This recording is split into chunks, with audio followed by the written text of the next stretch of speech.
Well, ladies and gentlemen, good morning and welcome to this talk on prospect for Pakistan and the United States. My name is Frédéric Gras and I'm the new director of the South Asia program. We do have the privilege to welcome this morning Ambassador Cameron Munter, who has just returned from Pakistan, a couple of weeks ago? Yeah. Ambassador Munter, you have had a long and distinguished career, a long diplomatic career. You did serve in a number of eminent Europe-related positions in the National Security Council and the State Department, as well as in Europe itself. This Euro specialty, in a way, ended, at least for some time, in 2006, when you led the first provincial reconstruction team, not in Afghanistan, but in Mosul, Iraq. You then became ambassador to Belgrade before returning to the US Embassy in Baghdad. Finally, in 2010, you were sworn in as US ambassador to Pakistan. I understand that after you retire, you'll be going as visiting fellow to the Columbia School of Law and then followed up with some other academic affiliations. So, sir, welcome back to the world of academia. You were U.S. representative in Pakistan during challenging time, and your tenure was exactly not an easy one. You have had to mend relations between the two countries after the quite unprecedented series of crises of 2001 in particular, Raymond Davis, the raid against bin Laden, Salalah, and the cutoff of the lines of supply. 2011 was indeed an annus horribilis for Pakistan-US relation. Reestablishing and resuming the links was indeed no small achievement. But crises are also moments of truth, and I suppose we're all keen to know what these three crises, very different in nature, have taught you about Pakistan, about the US, and about the relationship between the two countries. Will the relation ever be the same? That's the question mark that a lot of people have in mind. How is it likely to evolve? What are the challenges ahead? These are some of the questions, and I guess there will be many more in the Q&A session, and on which we're all impatient to listen to your thoughts. I understand that you intend to also replace that in the larger context of the evolution of the relation with Pakistan, in particular since 2008, and this is certainly something we will welcome as well. Ambassador Munter, we are most honored to have you, and we are very honored that you have chosen Carnegie for your first public event since returning from Islamabad. Ladies and gentlemen, please join me in extending a warm welcome to Ambassador Munter.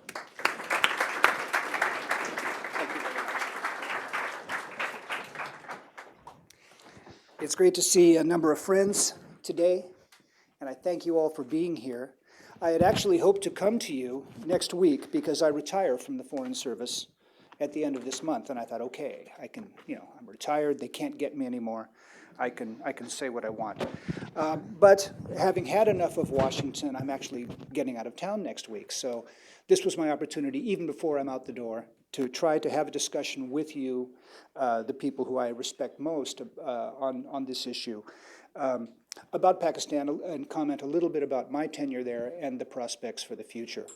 So I'd like to speak for a little while, but really I'd like to have a conversation with you, and I think we have time for that. Frederick will be moderating for us.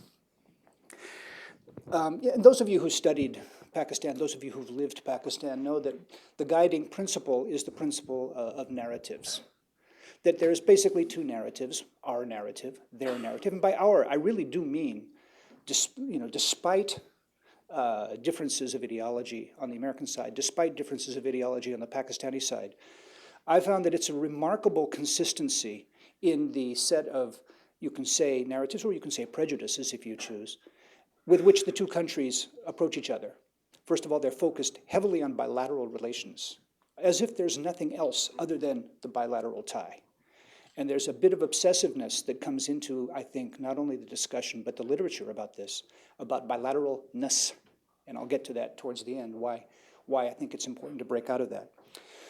You all know that the Pakistani notion of America is America uses Pakistan and then leaves. There is a oscilloscope, a kind of a back and forth of positive relations, negative relations, a kind of a pattern. And this pattern, which developed, whether you want to look back to 1971, whether you want to look back to 1989, whether you want to look to 2001, it's a very easy and warm and comfortable pattern for Pakistanis to accept, that there is a way by which America uses Pakistan for its own needs and then discards Pakistan. And having discovered this and repeated it ad nauseum to generations of young, impressionable diplomats like myself, but others, what has been known as a descriptive method becomes prescriptive. That is, it is not only descriptive that this is what happened, it is prescriptive that that is in the DNA of the United States. They will do this to you. They want to do this to you. America likes to desert Pakistan. It's the way America works. So this is, very crudely put, the Pakistani narrative. The American narrative is similarly crude, but similarly useful in the sense that we give these guys tons of money, and every time they betray us. You know, they lie to us. They don't do what they say they're going to do. And yet we, the suckers, the needy superpower, keep coming back to them at times of need. We give them more money. You know, to quote Randy Newman, that great philosopher, you know, we give them money, but are they grateful? No, they're spiteful and they're hateful, this kind of thing. And it is emotional on both sides, because this is not just a question of an analysis of the way different countries work. It's a question of betrayal of people who you want to love, and you want them to love you. And this goes, those of you who've studied this, whether diplomatic or in cultural element, deep down, I think you would agree that there is this desire for more than just a relationship. There's a desire for something, you know, not just a one-night stand. We want marriage, you know, and then the disappointment that comes from that. So with those two narratives, it's my contention that in 2008, not for the first time, maybe not for the last time, with the end of the Musharraf, you could call it dictatorship, era, whatever, there was a concerted effort by people, I think, in both parties here in Washington, but certainly led as the Democrats came in, by such people as Biden and Lugar and Kerry and Richard Holbrooke and Hillary Clinton. There was this effort to say, we're going to break out of this narrative. We are going to break out of this seeming straitjacket of the up and down of the relationship, and we're going to put our money where our mouth is. And because we're Washington, we measure things. The tool we use to try to show that we're serious is money. And that money was the Kerry-Lugar-Berman legislation, which promised $7.5 billion in civilian aid over 5 years at the beginning of the Obama administration. And if I understand it correctly, I wasn't working. I was busy dodging other kind of projectiles in Iraq at the time. But if I understand this correctly, this was a deeply idealistic effort to try to say, we are not only going to give money, we are not only going to have an impact with a fairly large civilian assistance program to balance, if you will, our ongoing military commitment to Pakistan, but we are also going to set up a structure or a relationship through what was generally called the strategic partnership to try to break out of that pattern. And after 2008, 2009, those of you who knew Richard Holbrooke knew that, you know, Hurricane Holbrooke hit Pakistan, and there was a set of very ambitious, all of government, if you will, goals and structures that were put in to try to build a long-term commitment to Pakistan. And I use long-term advisedly. There had been a feeling that the American focus on the counterterrorism effort post 9/11, by its very nature, by almost the epistemological element of the way people understand CT, was by its nature short-term, that you needed to get results, you needed to kill bad guys, etc. This was to balance that short-term set of needs, American safety, the safety of our troops in Afghanistan, the safety of the Pakistani people, to balance that with a commitment to the long-term stability and a vision, if you will, a common vision with Pakistan of the long-term stability of Pakistan. It seems naive now, after we've gone through the ensuing years, but I do believe that was done in good faith from the American side, and in fact, there were many on the Pakistani side who gambled that it was going to work. Those were the people, you could put Zardari in that category, but also people like Shah Mahmood Qureshi and others.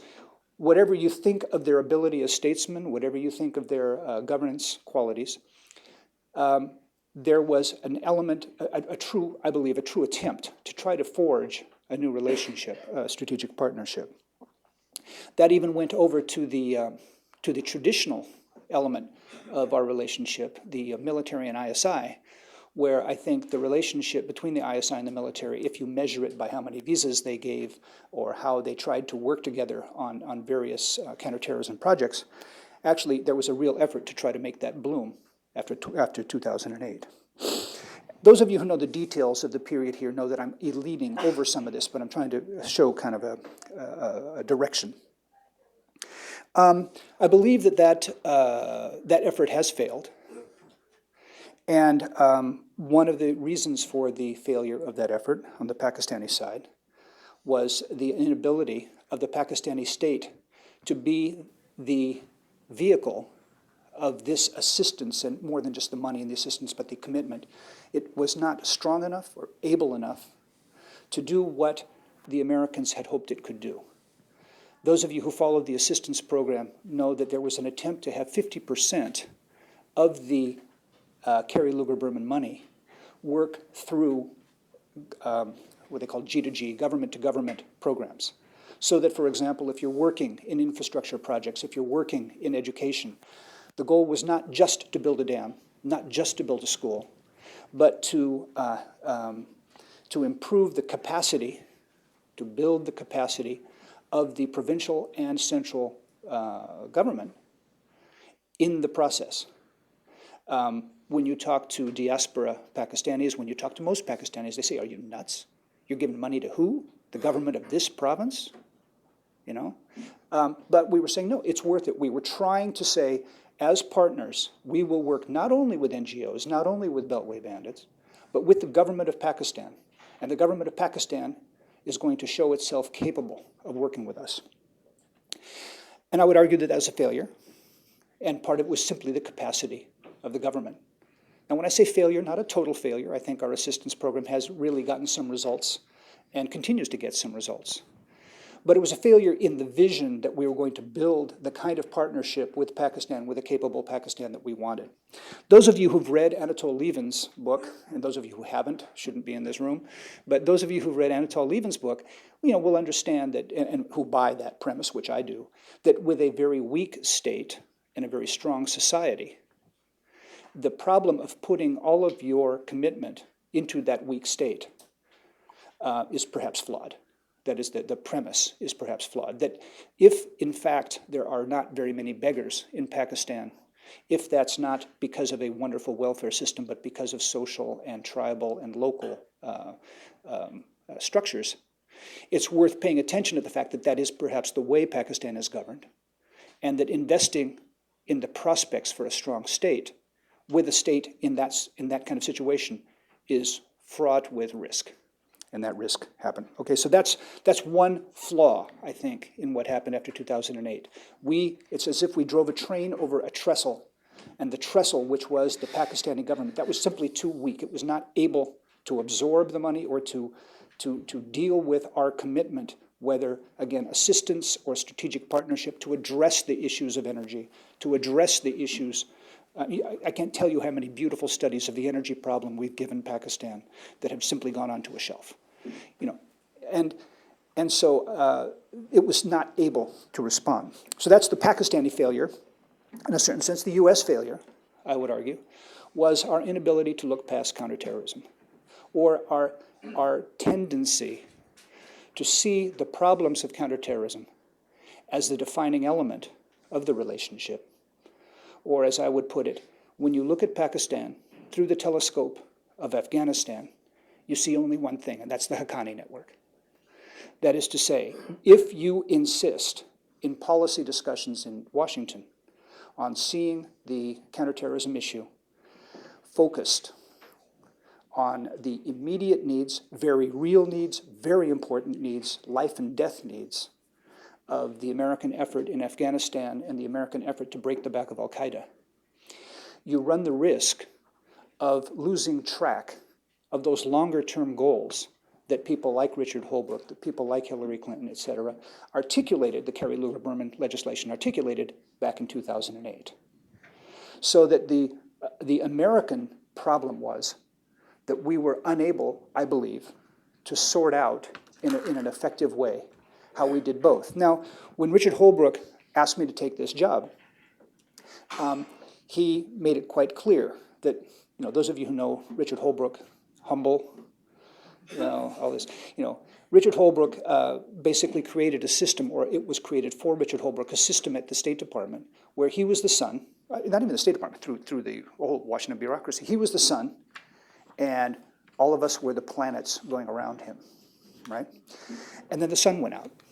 And those of you who know Holbrooke know that he was unbearable, et cetera, but I missed him every day in Pakistan after he died, because his commitment and his vision was something that, and just the power of his personality was something we really needed. And especially because bureaucratically, we had created not just the usual State Department geographical bureau system, we had created the Holbrooke solar system. And when the light went out, we were a bunch of rocks spinning around in the dark in space. Okay? Now that makes us sound more pathetic than I like to think we really were, but it was very, very difficult. And after that time, we struggled to try to figure out how AFPAC could work. Mark Grossman, who took Richard Holbrooke's place, did a fabulous job of focusing. Holbrooke was famously not a focused man, and Mark did a fabulous and continues to do a great job of focusing that effort on the Afghan peace, et cetera. But what happened at that point was that the edifice that was built, that Richard Holbrooke sought, and I'll use him as a proxy for those other people of goodwill who sought this, became much more difficult. And even if Holbrooke had lived, the events of 2011 might have made it difficult anyway for us to sustain this balance between the long-term and the short-term efforts that we sought to build in 2008. So we can look at 2011 and go through those, just a few of those items, those events, and see where that imbalance came. One event, just exactly at the beginning of 2011, the assassination of Salman Taseer, and the inability of the Pakistani government, the secular elements of the Pakistani government, to rally against those people, against the forces of intolerance, through a chill, I think, through the mainstream open-minded elements in Pakistan, of which I believe there are many, the progressive people of Pakistan who seem to be in retreat. You'll look at Ahmed Rashid's books, and the flames on the front, and the titles are always things like Descent into Chaos or On the Brink. And, I think that while Ahmed is correct, he does tend to make things look much more dire than they actually are, right? Pakistan is not, living in Islamabad is not living in Mogadishu. But there is that perception that that's the case. Partly, I would argue the perception is that way because at times, like the assassination of Salman Taseer, it was incumbent on the leadership of Pakistan to make strong statements, and they did not. It may have been that they calculated they weren't strong enough to do that. If that's the case, then that's even more disturbing. Then came, of course, the Raymond Davis case in which a CIA contractor was set upon by street thugs, and they were street thugs, and killed them. And I got a crash course in Sharia law and spent the next 7 weeks trying to get him out of jail. But this then showed to the Pakistanis a certain sense of, wait a minute, we have opened up to you, and all of our worst fears about America doing things behind our back have been realized. So it was a psychological moment when Raymond Davis was, that case took place, both for those people who oppose us in Pakistan. You see, there's Raymond Davises around every corner. I still had people to the end of my time in Pakistan telling me that there were thousands of Raymond Davises, just all over Pakistan. But worse was the impact on those people who had committed to us. Those people who believed and had said at the dinner parties, or not the dinner parties, but at whatever meeting, to the Jamaat Islami or others, had said, no, the Americans mean it this time. After 2008, there's a commitment. We can build the, get away from the trust deficit. This hurt those people who had committed most to us, the sense that, hey, what is going on here? Here is this guy who was arrested with illegal weapons. What was he doing? So this hurt the trust very badly. We had just recovered from that when, of course, we had the Osama bin Laden raid on the 2nd of May. I'm convinced, as I think most people who've looked at the evidence are convinced, that the top leadership, and I mean the military and the intelligence, but also the civilians, did not know that Osama bin Laden was in Abbottabad. When Mark Grossman and I visited Pasha and Kayani on May 2nd, all of us were exhausted from staying up the whole night. So it was kind of a punch-drunk meeting. But the first thing they said was congratulations, because they realized that someone who they were against, someone who they wanted to see gone, was gone. It was only in the next days after that that they realized that the political price that the institution of the military was paying, that became manifest when in public American commentators said you are either complicit or incompetent. Happened to be true, but it also happened to be something that put them very much on the spot. And this response by those Pakistanis, especially in the military and especially in the intelligence world, who had committed to working with us, who had committed to the post-2008 effort to break out of the narrative, they were the ones who suffered the most as the result of the bin Laden raid. We knew that there would be fallout from the bin Laden raid, and that's what it was. So that into the summer of 2011, when, for example, General Kayani decided he would ask us to take away the 150 trainers, the special ops forces we had in the Fatah, who were training the Pakistani military in counterinsurgency operations, I personally went to General Kayani and said, are you aware that under American law, when you ask these people to leave, and I know you're doing this because you want to show that you're not in the Americans' pocket, that the Americans have done a terrible thing to you, or however you want to describe this, we have to take with us the material, the actual assistance, the night vision goggles, the computers, everything else. We have to take that out too. If you get rid of the boys, you get rid of the toys, right? And Kayani looked me in the eye and said, I know. I said, General Kayani, are you aware that that could mean that in the fight in the Fatah, where you've lost more soldiers in the last 2 years than the entire NATO contingent has lost in Afghanistan in the last decade, that you're making it more likely that your soldiers are going to die? And he says, yes. I mean, that was just the political trade-off that he had to make. So those people, and I would argue Kayani was one, who had, after 2008, looked cautiously but tried to go along with this new picture, were the ones who had to load up the C-17s in Peshawar and send all the equipment home along with the soldiers. So that was made even deeper, I think, by the comments that took place in September in front of the Senate Armed Services Committee when Admiral Mullen referred to the Haqqani network as a veritable arm of the ISI, which I think further upset, as you might imagine, the Pakistanis. But the real clincher was, of course, the Salalah incident of November, in which 24 Pakistani soldiers were killed in a cross-border incident. And I would maintain, as we have maintained throughout, that that was an accident. It was not something done on purpose. But as a result of the accretion of these events that had taken place, that had undercut the trust that those people who were most inclined to want to work with us felt, that the trust that was eroding, we really did have senior members of the Corps commanders telling us, you obviously did this on purpose to teach us a lesson.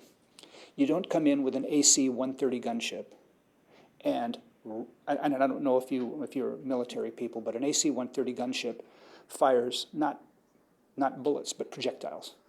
So that when you're hit by an AC-130 gunship, there's nothing left of you.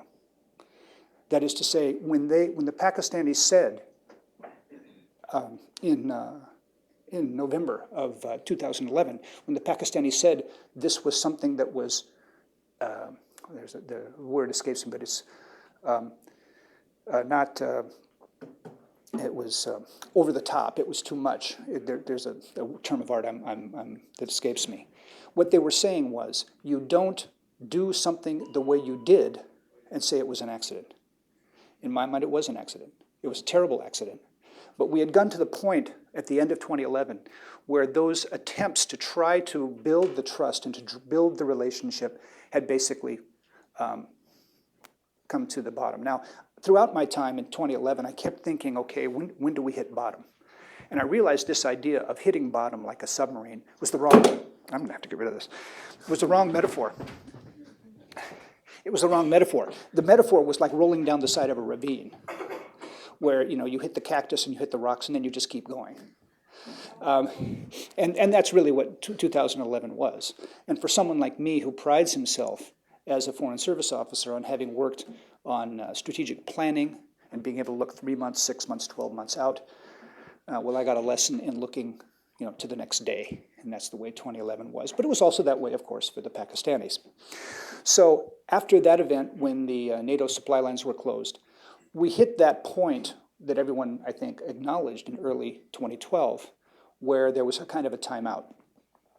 And it's an interesting problem because this goes away a little bit from the bilateral relationship. But within Pakistan, there was an effort just to say, take a breath and say, what else can we do? How do we assess this? What do we do? The Pakistanis ran off to China and said, if we kick out the Americans, can you come in? And the Chinese said, are you crazy? Of course not.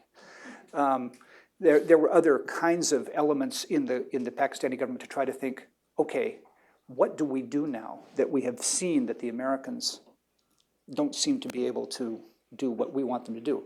We, for our part, were saying, you guys, look, we have a fight. You're kicking out the people who are there to help you in this fight, this existential fight in the Fatah. Whether or not you meant to, you had bin Laden in your country for 5 years, right? Et cetera, et cetera. I mean, we had our anger building as well. So by the end of 2011 and the beginning of 2012, there was a bit of a timeout. And there was, in my opinion, the unfortunate decision by the Pakistani government to try to abdicate from its strong position of, consistent position of being pro-American, to throw this to the parliament. And the parliament, in my opinion, didn't cover itself with glory and took a long time to try to assess how it would look at the bilateral relationship. And this then again underscored just how much the rhetoric of our relationship had been tied into Pakistani-American to the exclusion of everything else. Thanks to the brilliance of various people on both sides, and I think there's a great New York Times article that described this actual process and how outside the chain of diplomatic channels they were able to solve the NATO supply line issue. Tom Nides will always be my hero for the work that he did on that, and Hafiz Sheikh as well. Thanks to that, we got some breathing room about the middle of this year. We had some breathing room in the sense that it was possible that we could begin to reassess. But I would argue that the expectations on both sides have become very measured, much more modest, and rightfully so. And that at this point, the efforts to try to answer the question that was raised here, can relations ever get back to where they were, I would argue that's the wrong question. The attempt to try to build the strategic partnership as it was conceived in 2008, 2009, 2010 is not the right way to go about this. Because whether or not we meant to, we looked within the confines of the two narratives to try to define how we were going to fix things in 2008. What we were trying to do is to say, here's the narrative, how are we going to change it? How are we going to deny it? Sadder but wiser, I would like to argue that there is not a way to change this narrative. If anything, the narratives on both sides have become strengthened. It's hard for me to imagine that anyone can get a vote in an American election by being nice to Pakistan. It's hard for me to imagine that anyone can get a vote in Pakistan by being nice to the Americans. So that this bilateral relationship, this bilateral focus is not the way to go. Then, if that's the case, what do we do about it? There are two things that I think are important in looking ahead. One is that there is the opportunity with the situation that we've gotten into. There's the opportunity to look at many of the questions that, say, the strategic partnership looked at in a different context, and those contexts are mainly regional contexts. If the year 2011 was a lousy year for me, and it was. It was not such a lousy year for India-Pakistan relations. It was not such a lousy year for various elements of the Pakistani economy. That is, if we go back to our good friend Anatol Levin, and we focus on those elements of Pakistan, which are the most dynamic elements. They're not necessarily the elements of the state who we used as our partners after 2008. The most dynamic partners that America can have are the business people, the media, some of the people in the universities, it's uneven, but some of the people in universities, the women's groups, the NGOs. That is to say, I'm not trying to talk about this rosy, friendly civil society in the sense that those of us who worked in the revolutions of 1989 looked to civil society. It is infinitely more complex and infinitely more varied and difficult than Eurocentric notions would have it. But this is the part of Pakistan where if you talk to Pakistanis who are furious with the United States, if you talk to them about what they want from the United States, this is where it all turns into, we want this badly, we want the hope, we want the, we want the opportunity, and we want that kind of social link that we've always felt with the affinity with the United States.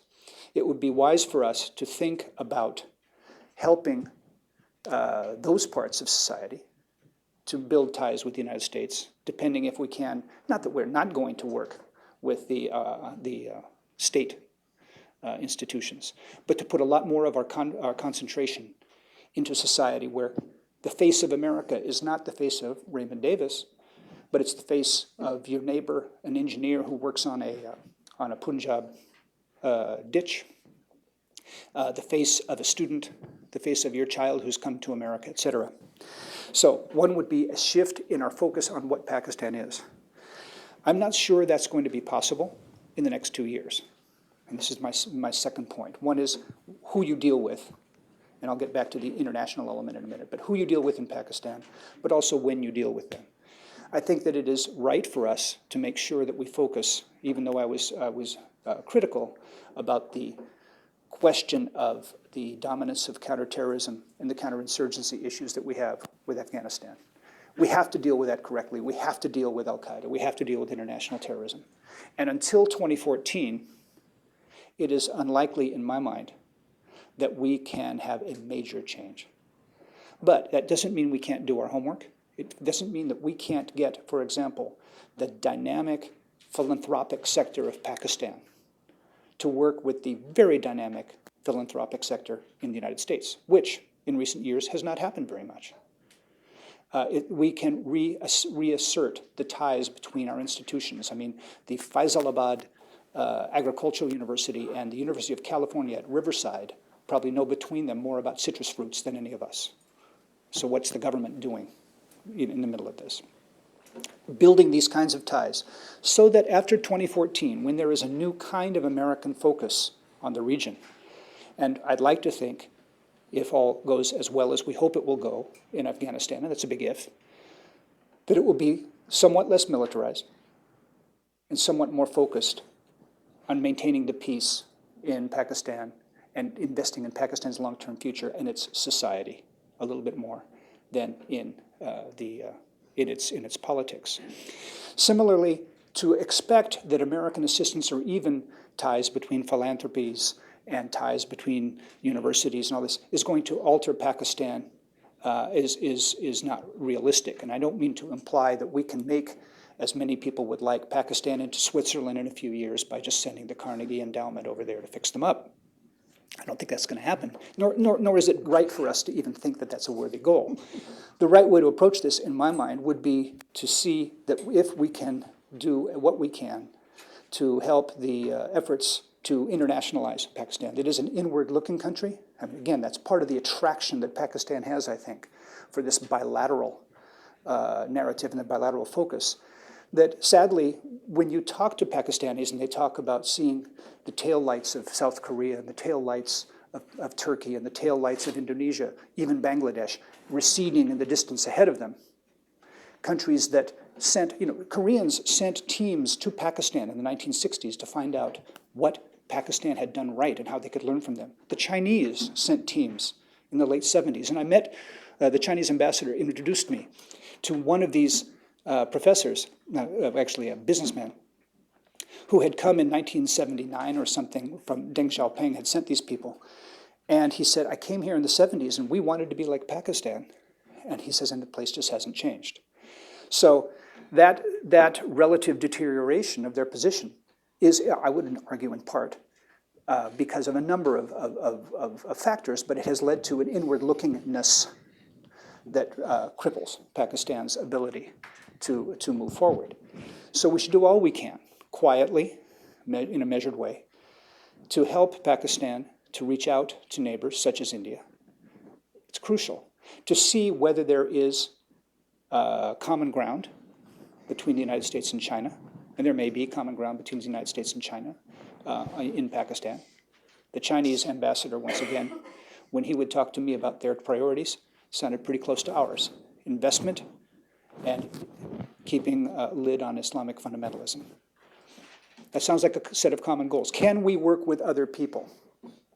Now, this is not just a question of what the Americans do. It's a question of whether Pakistan itself is able to reach out outside the country.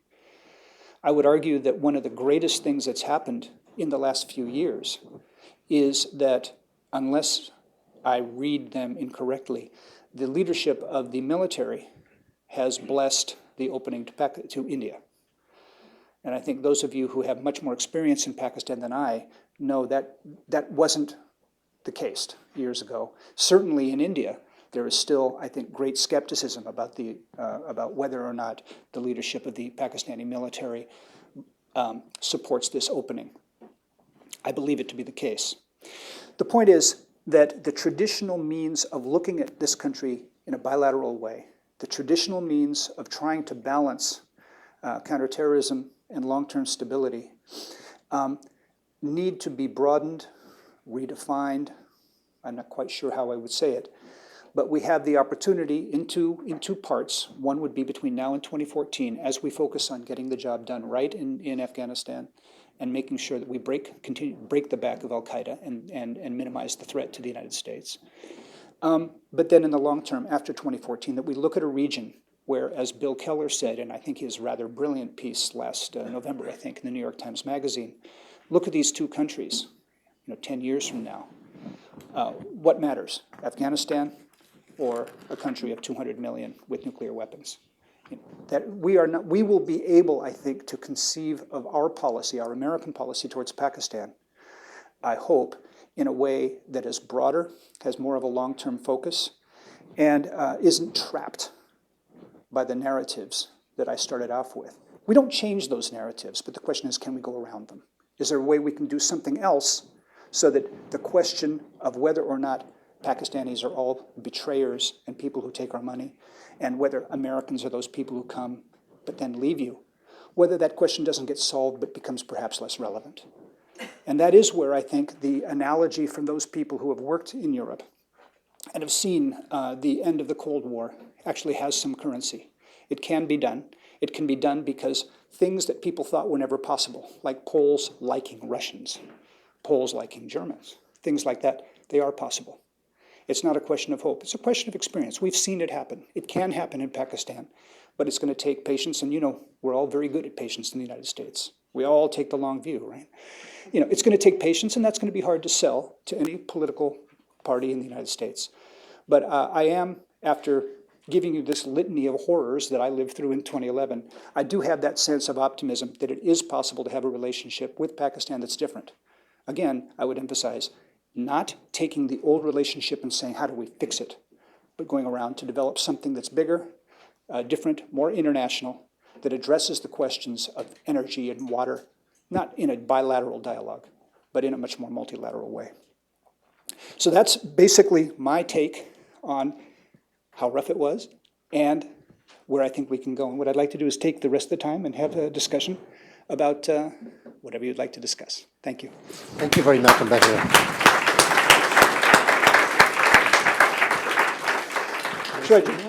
Should I join you here? Well, actually, if I can just stand here, it's fine with me. First of all, thank you very much, Ambassador, for very candid and and reasonably optimistic presentation about Pakistan, which is quite unusual these days.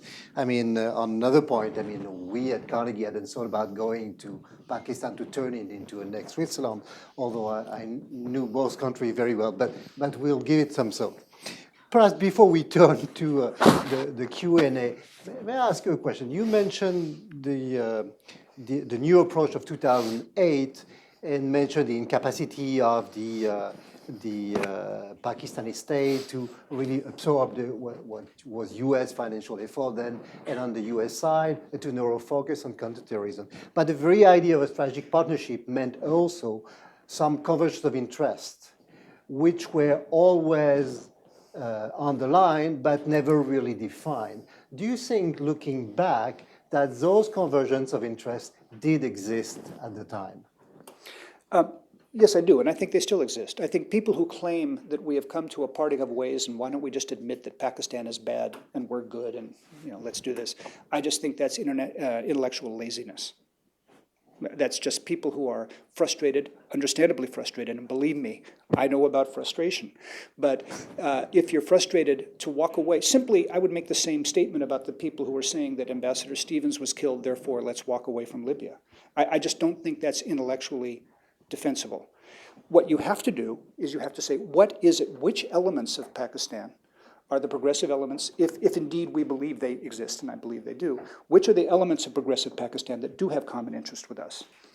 If we are to look forward to Pakistan opening up, if we are to look forward to Pakistan that's energy self-sufficient, has proper education, open to the world economy, therefore less susceptible perhaps to extremism in the country, I think we have to do a better job. And I think many of the people in this room have a subtle understanding of Pakistan and do know this.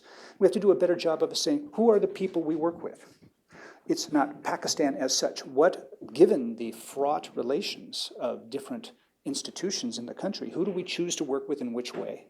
And how can we very modestly move ahead on different kinds of problems? But when what we say is we're going to create strategic partnership in 12 areas, here's agriculture, here's water, here's this, here's that, here's the other. And we're going to do it bilaterally. And we're going to use what I consider one-size-fits-all institutional links. By its very nature, some of these problems aren't given to that kind of structure.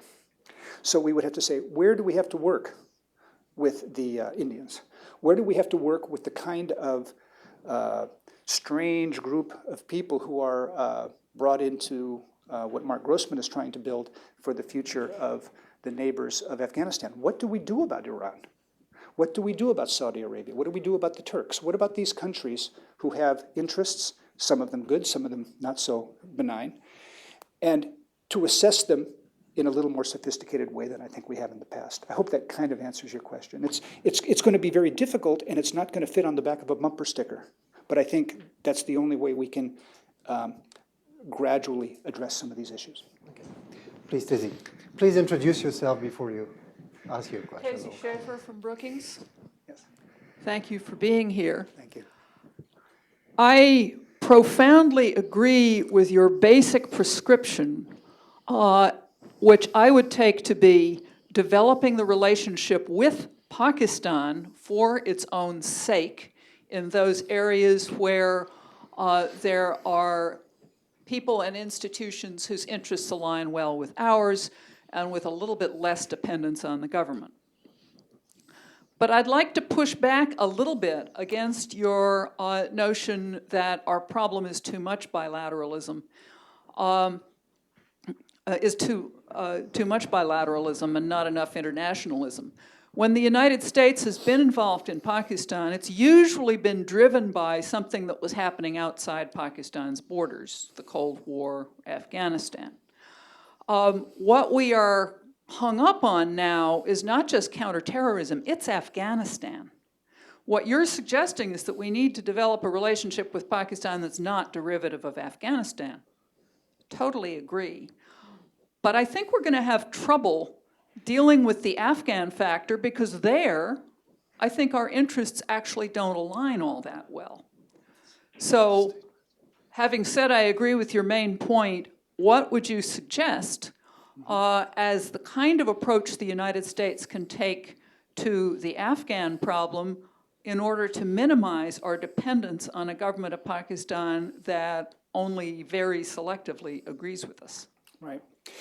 When I'm critical of bilateralism, again, and you've called me on it and you're right, I'm trying to do this for the illustration of the broader than just CT, broader than just developmental idea, that there is a world that is just America and Pakistan and no one else is in it. And it's not fair of me to say that. Of course, smart people have looked outside of those bounds. But there is a tendency to try to say, this is how we define it.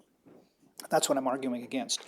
I agree with you that I think Afghanistan is a huge, difficult problem, and it is certainly foremost in people's minds. In 2010, as you recall, General Kiani gave to President Obama the so-called Kiani 3.0 paper, which outlined, in his mind, the way ahead in Afghanistan. We then responded at the Verkunda conference, I think, in February of 2012. I don't think it's called Verkunda anymore. It's called something else. But the conference that takes place in Munich, Hillary Clinton gave back our assessment.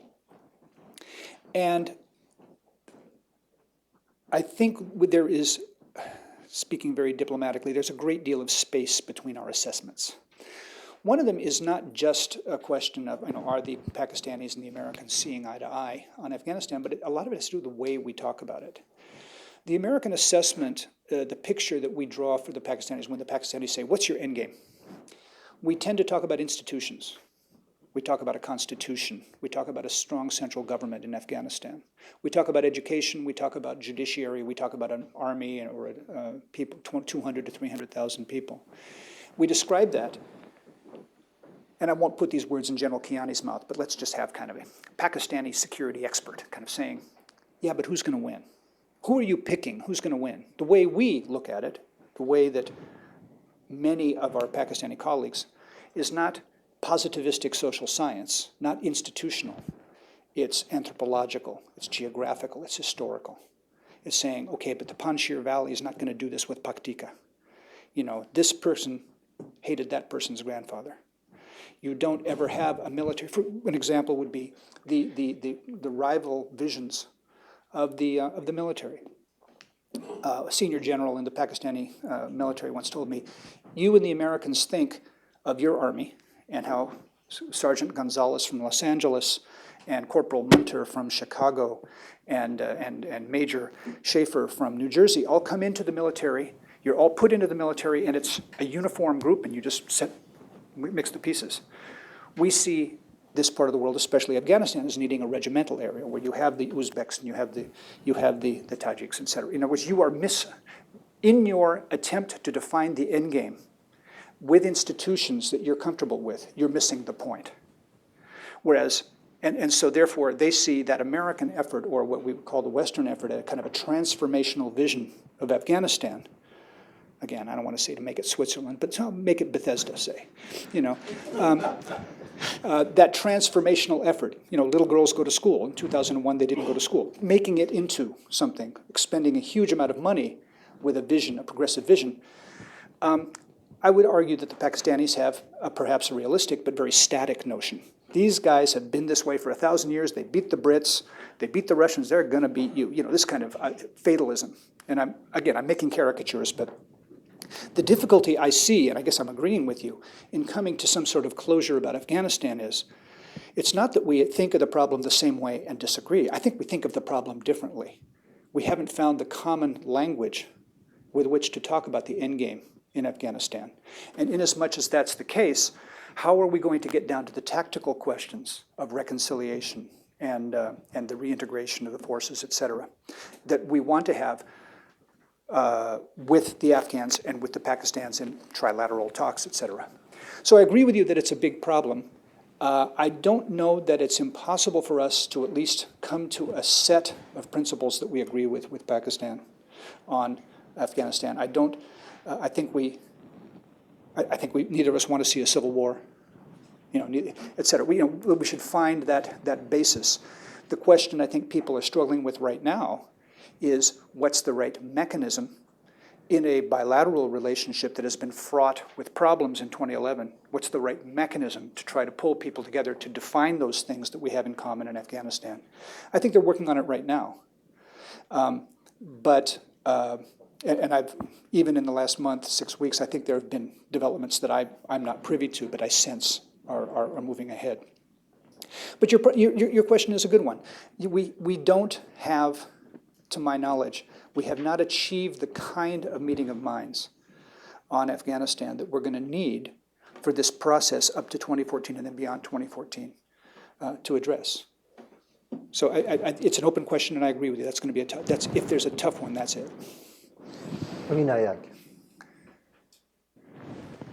Thank you. I'm Polly Nayak. I'm an independent consultant, and I have a couple of questions that pick up on other points that I believe you made.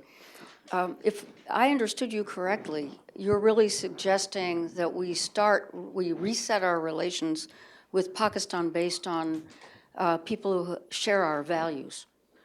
And I'm sympathetic to that idea. But I wanted first to make a comment, which is that many of those people who, in some sense, identify with our values or goals, or at least are simpatico with the United States, feel besieged at this point. And in fact, our contacts, and I don't mean just official contacts, even unofficial U.S. contacts with them actually put them at hazard in some ways.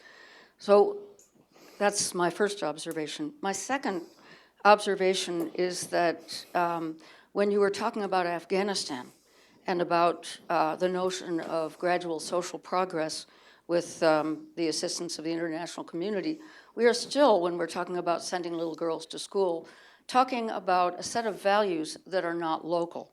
So coming back to Pakistan with those two thoughts in mind, how, as a practical matter, as a country, allowing for the fact that there is, as Tazy also reiterated, a large role for non-government relations, how do we leap the moat, the current moat of not just anti-Americanism, but a kind of visceral opposition to the international community as well as the United States, something that our friends at the World Bank, et cetera, are very aware of when they work in Pakistan.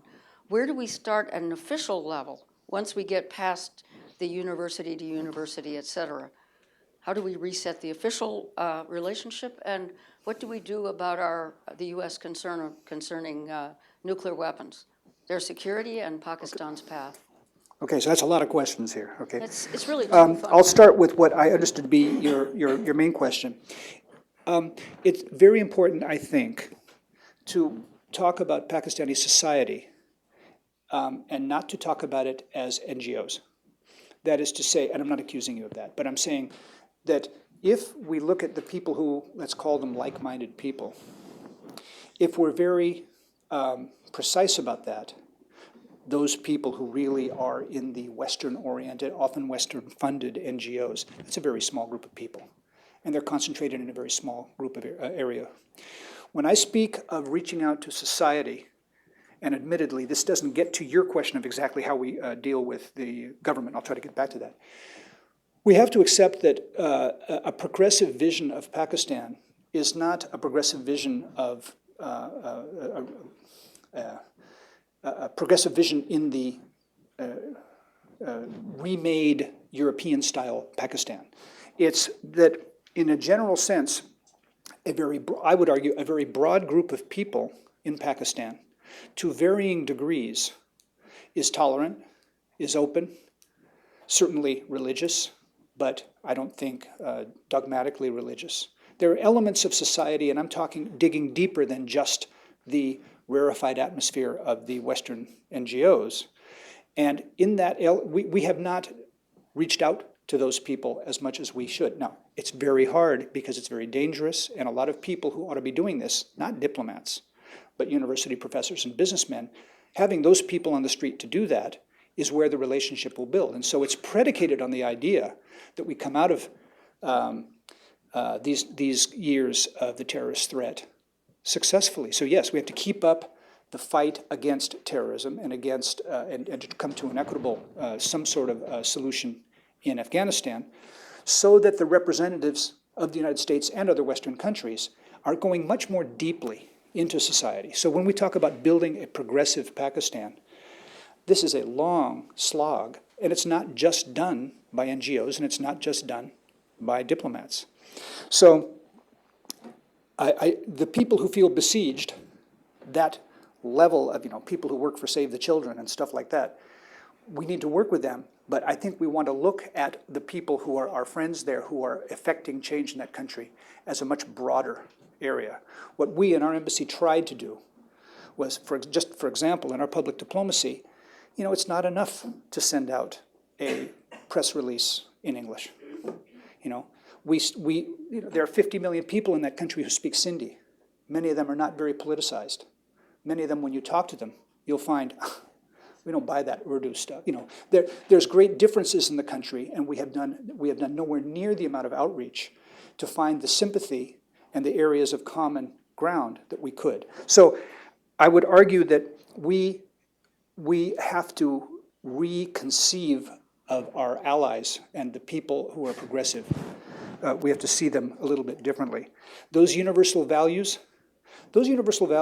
are going to be, we're going to have some tough decisions and some tough real-world trade-offs about those universal values. Let's take, for example, education in Pakistan. If we are going to have, as we would like to see, curriculum reform in Pakistan that doesn't portray India negatively, that's going to be a long-term process. It's not going to be something that we can deal with quickly, and we're going to have to take incremental progress to try to fix that. It's what's happened in Northern Ireland. It's what's happened in Kosovo and Serbia. It will have to happen there as well. These are long, hard things. So you're right that we have to keep as our goal those universal values. And we have to keep as our goal to support the westernized NGOs who are working in these countries. But we must go far beyond that. I hope I've addressed your question. Now, I'm not sure what your question was about nuclear weapons, if you could. If I could just clarify, Yeah. the other end of the spectrum from the people-to-people engagement is what most U.S. policymakers believe to be our ultimate no way to get rid of this problem with Pakistan, which is its nuclear posture. Mm-hmm. So, starting at the humanist end of this is great, but those hard nuts haven't gone away. Mm-hmm. And the question really is, what does the dotted line look like from re-engagement on the soft side to dealing with hard issues? Yeah. Throughout the very difficult year of 2011, and throughout the entire time I was there and my predecessors were there, and I would imagine into the time that Ambassador Olson will be there, we can illustrate what people would write in the op-ed pieces as the collapse. You choose your verb, the collapse of relations, the disasters, the crash and burn. There are many elements of the relationship, government to government, institution to institution, that remained quite strong. That is to say, throughout these last couple of years, we have had very, very close ties to the ISI. We've always had close ties to the ISI. We haven't done the things that we haven't achieved the things that we would like to. We've had very close ties. Here I am, heartbroken about the trainers leaving the Fatah. But we have a very close Air Force to Air Force and Navy to Navy link with the Pakistanis. That is, don't let my broad categories obscure the fact that there are many things that we deal with the Pakistanis very well. One of them is in nuclear safety. That is, we are always engaged with the Pakistanis on this issue. And while there's always room for concern for those people who are nuclear experts, there are lots of talk about it and some fascinating work being done by, I think, groups out at Stanford and other places. I would argue that we have worked responsibly behind the scenes, behind the headlines, to try to make sure, or do our best, that there won't be irresponsible protection of nuclear weapons, and that the chances for an accident or an ill-thought-out attack are minimized. So I guess I would disagree that we aren't doing that. What I'm saying is, from that basis, the basis of our mil-mil contacts, our ISI contacts, our military contacts, General Kidwai and everyone else, that the broader context of the relationship definitely needs to expand both regionally and socially. That's in addition. The gentleman at the end of the room. Yes. Thank you. This is Lalit Jha from Press Trust of India. I would like to follow up on your remarks that the Pakistani military leadership has now blessed opening of its relationship with India. Can you give us more insight into it? What are the reasons why they're doing so? Is it just a time gap arrangement just to buy some time to strengthen themselves, or they're really sincere, honest in improving their ties with India? Thank you. No, I can't judge their motives. I can't judge whether they're sincere. But they have told me, and they have said in public, and I will mention General Kiani, I'll mention General Pasha, they have said in public that it is important to do this, specifically focusing on those items of confidence-building measures. You remember hearing what General Kiani was saying in public after the Siachen tragedy on the glacier. What both of them have said to the business community. I can think of an example in Lahore where they're saying it is in our country's interest to open up to India. Now, your guess is as good as mine. I mean, if they are doing this as a tactic, that you'll have to ask them. But the fact is they are doing it.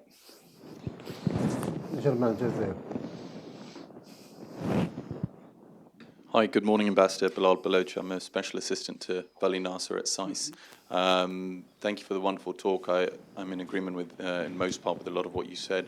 But I wanted to shift focus to your time in Pakistan and talk more about how do you see the domestic politics with elections coming up in both Pakistan and the United States impacting this relationship. You speak about working with strong societies as opposed to weak institutions, which in large part, if it's done in tandem with building institutions and actors within, help working with actors within institutions, I think that's a positive move. But could you speak of any initiatives or any actors that you think the United States can see itself working with? So that's a two-part question. Right. Thank you.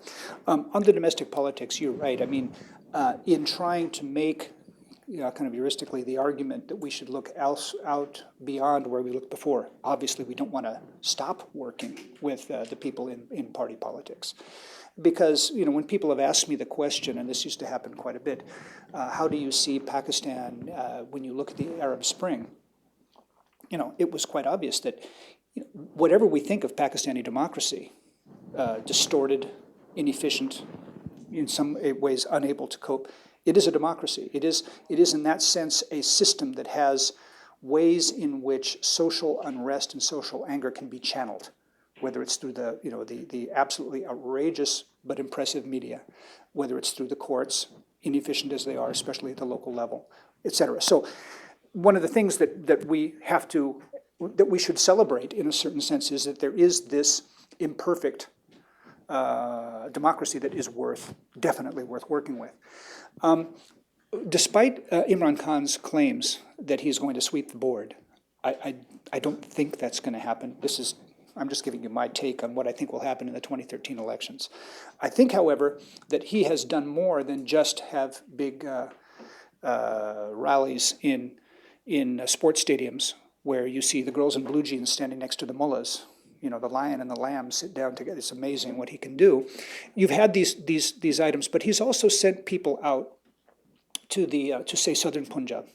One example that I got from some of his people, they went out to some village near Multan, and they sat down on a bench in the village, and people came to, they advertised they were there, people came to them, and all the people did was come and talk about what's wrong. The national sport of Pakistan. Let me tell you what's wrong with Pakistan. So all the people in the village came, and the representatives of PTI simply listened. And then after it was done, some pollsters came in and said, gosh, PTI is smart. Now, why did they think they're smart? Because they listened, or they appeared to be listening. I give that illustration to say I'm a little more impressed with the organization of Imran Khan than other people are. I think he, let's say, is going to get his 40 seats, not his 2 seats. I think it's possible that could happen. If that vote, which I think would be the repository of the throw the bums out vote, if that mixed with the strange system of local politics that exists in Pakistan, if it works that way, my prediction would be that instead of two parties dominating, a Sharif party and a Bhutto party, with plankton around, right? What you may end up with is something that you might recognize from, say, Germany or even Israel, where you have a number of parties, none of which is a truly dominant party, many of which have to work with each other. This could lead to the kind of stability that you have in those countries, where you form coalitions based on many partners. But as you know from both of those countries, the more you have many partners in a coalition, the more difficult it becomes to effect reform, especially economic reform, especially things like tax reform, energy reform, the key elements. So my guess, and I'm really guessing, I mean, it's many months until the election. My guess is that what we'll see is a stable outcome in 2013 where the prospects for reform are probably less than they even are now. So that's not a pretty picture. I mean, it means that you have more people in the tent, potentially, so that people feel their voices are being heard. I mean, this is arguing, people have had the argument, are there such things as constituents in Pakistani politics? And we can go into that one, but people, they're being represented. But does this mean that we can look forward after 2013 to a government that can tackle the big issues? I'm not terribly optimistic. And again, that would be why America, if America and other like-minded countries, let's call them the OECD countries, the Japanese, the Australians, and the Europeans, et cetera, if they want to see change, it's the opposite of what the Dalai Lama tells you, right? Change comes from without.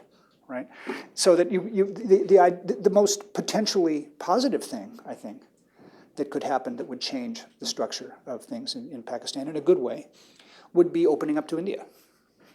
Opening up to Indian capital, having opportunities for Pakistani labor with South Asian investments from the United States and elsewhere. That is, I don't see the domestic politics, and I could be way wrong, having a major change that would make the structures able to take on the financial and the big kind of issues that you're talking about. So that's, I think, my first answer to you. On the second question about what initiatives can we take,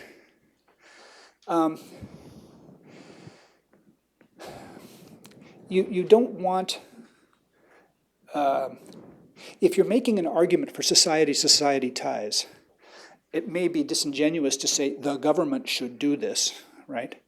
But as a partner, I would hope, and what I've encouraged, what we tried to do in the embassy, and what I would hope that we continue to do here, is that we work with various economic groups, foundations, and especially one thing we haven't done enough of is working with the Pakistani media, both as purveyors of information, but as businesses as well, to try to build ties that basically, we had a rule in the embassy that, if you're going to come up with a new people-to-people idea, make sure that the people are not from Islamabad, not over 40, and not male, right?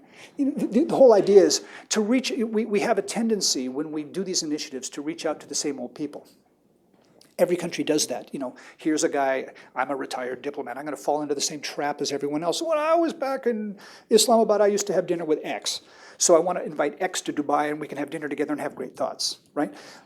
Let's see if we can do things where we're able to tap into different groups. One thing I love that Harvard is doing is this Harvard Young Entrepreneur Group. Young people making huge scads of money who I hadn't heard of before I met them, and whose names were not famous last names. If the more we can work with new groups, the more that we are going to find that the sense of stasis can be challenged. I mean, the scary thing that everyone has looked at when you're looking at Pakistan is, you know, those very things, tribal, ethnic, local, family issues, those very things that sometimes prevent progress are the very things that keep Pakistan stable. And so one has to be aware that, you know, you don't really want the whole place to go up in smoke. And so it's a very tough job to try to identify those people who can be the locomotives of social change at a local level. Karachi, Multan, not necessarily up in the north, who are not going to turn everything upside down. So I think that the embassy would be wise when we say what are the tasks of an embassy or the State Department. They would be wise to identify different groups who are interested, whether they're business institutions, university institutions, et cetera, to go beneath the surface of where we've traditionally gone. Sir.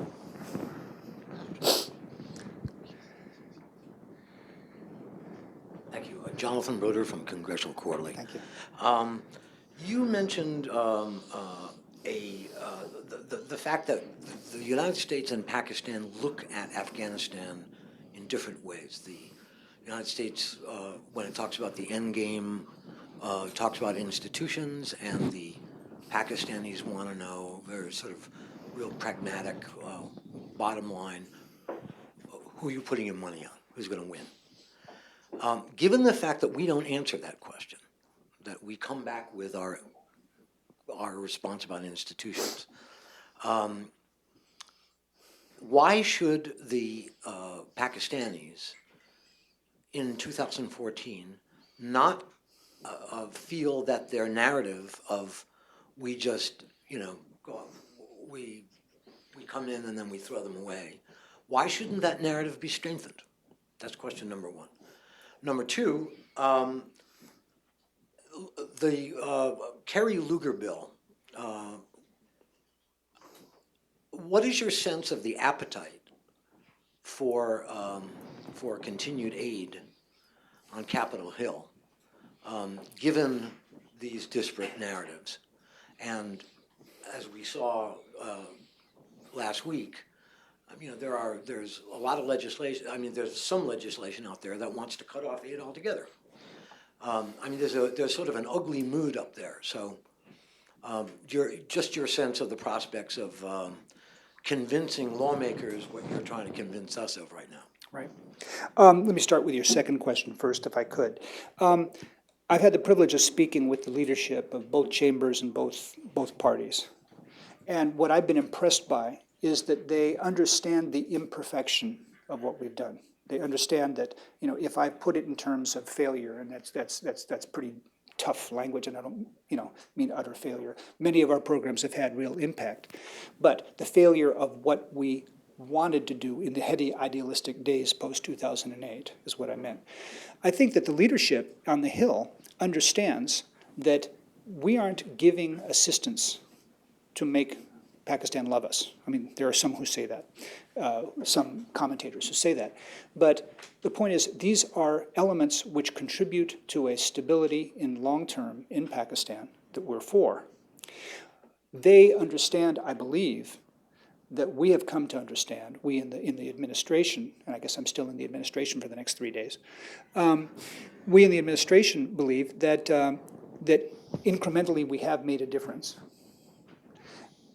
And that for us to, in a fit of pique, pull money away from these programs is not a question of rewarding or punishing Pakistan. It's a question of achieving American goals, the stability of a country, the ability of this country to generate enough power for its people, the ability of this country to eradicate disease, etc. So I would predict in the long run, regardless of Pakistan, I would predict that given our financial situation, we should be realistic about expectations of what American assistance is going to be. I would predict, you know, a glide path down around the world.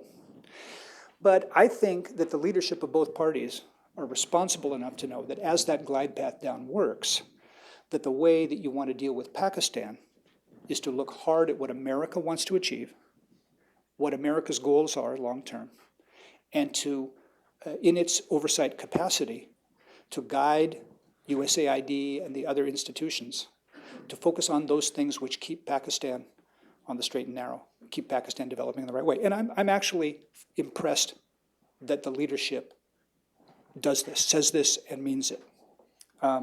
So on that, I'm not saying I'm confident. I mean, it's up to Congress to decide what it thinks, but I've been impressed by what I've heard by congressional leadership and the responsibility that congressional leadership has shown on that. On your question about the narrative, I mean, it's a good one, because if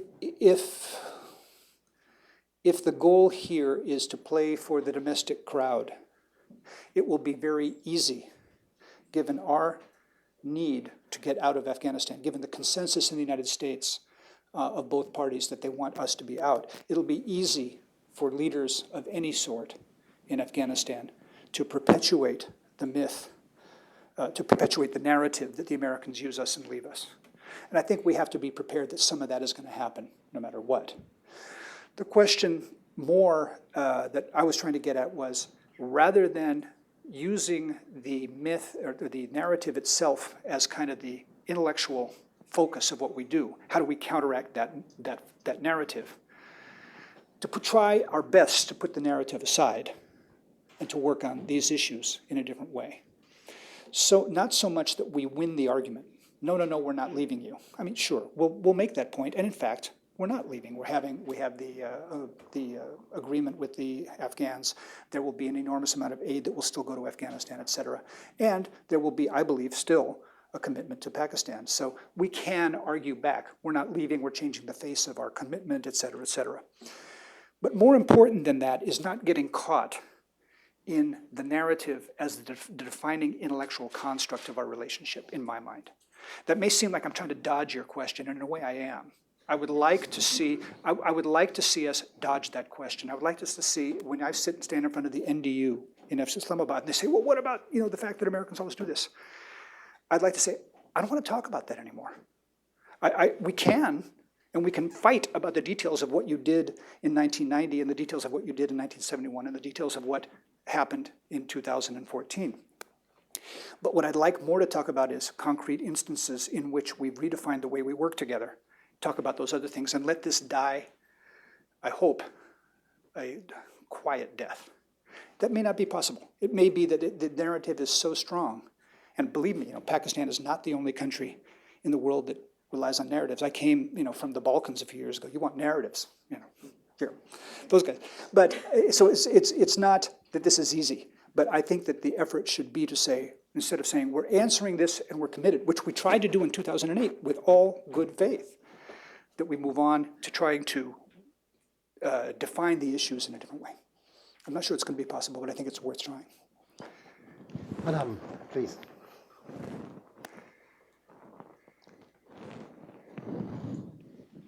Hi, thank you very much for that. My name is Christina Lamb, and I'm the US editor of the Sunday Times of London, but I've also been going back and forth to Pakistan for 25 years, since 1987, I've lived there. I have to say, I found what you said about reaching out to non-government actors profoundly depressing, because some of us have been arguing that for years. When Ambassador Holbrooke first took over, I remember asking him at a press conference about what he was going to do to reach out to the media. Instead, I watched ISI paying more and more people in the media to put their message over. I am part of something called the Institute of War and Peace Reporting, which trains media in countries. And our trainers in Pakistan get killed when they try and help. We've had 3 people now killed. I just feel that the space for doing what you want to do seems to have just narrowed and narrowed. I went to Pakistan 3 times last year, and I talked to people, and everybody blames America for everything now, even people that you would think would be very westernized and moderate, web designers, people like that. I had people blaming America to me even for the lack of literacy in Pakistan. And I find it quite hard to see how you can convince people, given that that is now such a strong feeling, and with the drone attacks still going on regularly in Fatah, how you can possibly convince people to work with you. And then just another point on Afghanistan. I mean, you talked about Pakistan's more pragmatic view, but isn't the real problem ideology, that there are people in ISI who believe what the Taliban stand for or Al-Qaeda stand for? I don't think we should forget the fact that General Kayani was head of ISI when the Taliban was regrouping and openly fundraising and training in Pakistan. And, how can you persuade them to actually stop the havens in Pakistan? Thank you. Yeah, I disagree profoundly with what you've said. My contact with Pakistanis, and yours is much longer than mine, but I would like to coax you to agree with this, that there is a surface feeling of enormous frustration. I would argue that it sometimes often comes out as, what we call the man in the moon problem. If you can put a man on the moon, you can do anything. Nothing happens that the viceroy doesn't want, et cetera. That notion of American omnipotence. I think that the frustration is mainly not with us.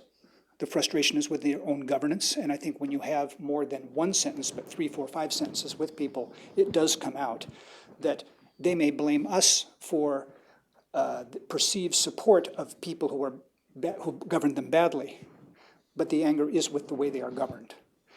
Fundamentally, when you look at polling data and what I would say is unscientific, non-Islamabad Country Club data that is talking with other kinds of people, there is an enormous frustration with the United States, but an enormous desire for the United States to give its approval to Pakistan. Almost unhealthy desire for Pakistan to for America to bless Pakistan.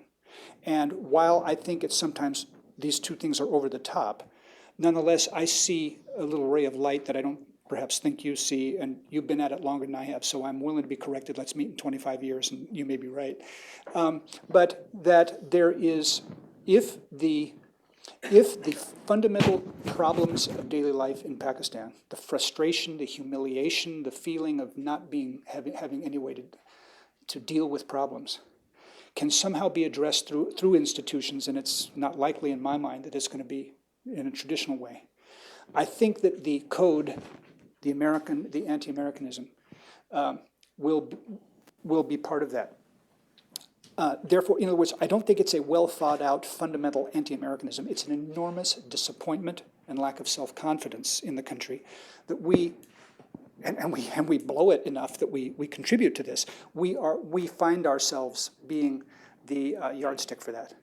So I think that if we are able to address some of these questions, that's what Richard Holbrooke wanted to do, God bless him, but that I think we can do over time, that the reservoir of people who care deeply what the Americans think about their country is great. You go to Syria, I think we probably have 20% favorable rating and about 10% people who care about us.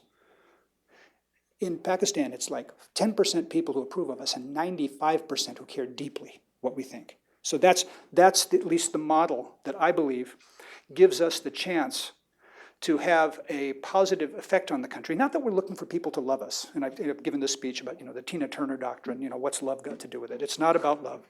It's much more the question of this country has, I believe, more than any country I've served in 30 years in the Foreign Service, latent pro-Americanism. I've never been in a country where I have felt it that strongly. And it's not a question of ideology. It's a question of just the way people will always come up to you and say, I'm going to be very blunt. I'm not a diplomat. I'm very blunt with you. That's what they say in Iowa, and that's what they say in Faisalabad.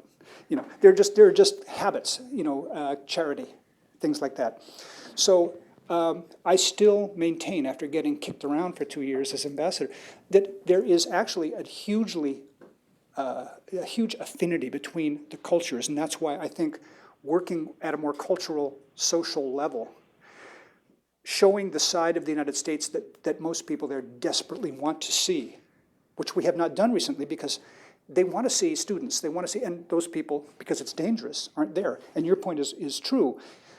The more that the space closes, the harder it is for us to show what Pakistanis want. But I guess I'm arguing that it's still there, people still want it. On your point about the ISI, you know, when drone attacks are continuing. Well, I'll do ISI and then I'll do drone attacks. I think that we tend to see, I think we tend to overestimate both the impact and the kind of cosmic role of the ISI. It's convenient, and there's enough evidence that they sometimes misbehave that it's not wrong. But I think it's also important to ponder on why America has always seemed to have a close relationship between our militaries. And it's because that, for better or worse, that is the only institution in the country, only major institution in the country where it doesn't matter what your parents' name is, that you can be the son of a Jawan and be the chief of army staff. When you talk with officers in the military, many of whom are terribly frustrated with us, many of them talk in ways that we would find recognizable here, because that is an institution, it's a meritocracy, et cetera. So again, even the ISI, I would say, all is not lost. I think there are people in that institution who are not the evil connivers that they are sometimes painted to be.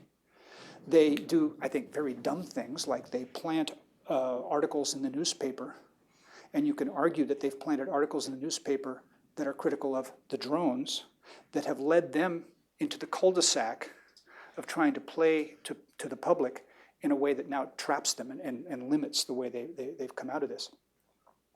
But I think just as they demonize us, I would urge us not to demonize them. You know, it would be best if we would, I would love to see if we can do this, I would love to see one of the people in this room get a great source and write kind of inside the ISI. I think inside the ISI is not what a lot of people fear and suspect, but maybe I'm being too nice to them. On drone attacks, right? I'm not convinced, and here it is, you know, this is Title 50. This is an issue that I can't talk a whole lot about because it's the way that it works in the US government.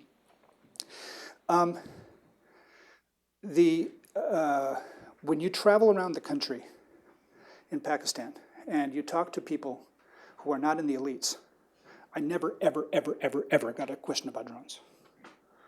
I got hammered every time I went to the NDU. I got hammered whenever I went to the gun club, you know, this kind of thing. I interpret that as being that the drone issue is a question of the repository of the sense of humiliation and the sense of powerlessness that we have sometimes, often, visited on Pakistan. But that it is not a deep issue in Pakistan. It's an important one, but not a deep one. And that the issues of how do we get a hold of our future, how do we deal with governance, are the things that most people in that country are dealing with. That said, among the elites, it's a very important issue, and elites matter. I would like to see us be able to talk about drones. I would like us to be able to have an honest back and forth about what our policy is and why we think it's in everyone's interest that we use all the weapons that we have, all the Pakistani weapons, all the American weapons, all the Afghan weapons, against the common enemy that we have. And I think that would be I think we have a good story to tell. But at this point, we're not able to do that. Thank you very much, Ambassador. I mean, unfortunately, this session has to come to a close, and we won't take any more questions. But let me say that it was a very, very interesting presentation. We would have come up with a lot more questions regarding, for example, the hangover of the political system writ large, not just political parties, on the access to the civil society and so on, and a number of other questions as well. Nevertheless, we don't have time, but it's just a way for me to say that you're most welcome anytime to come back here and continue the conversation with us. Thank you very much, Ambassador, and good luck for you at Carnegie. Thank you.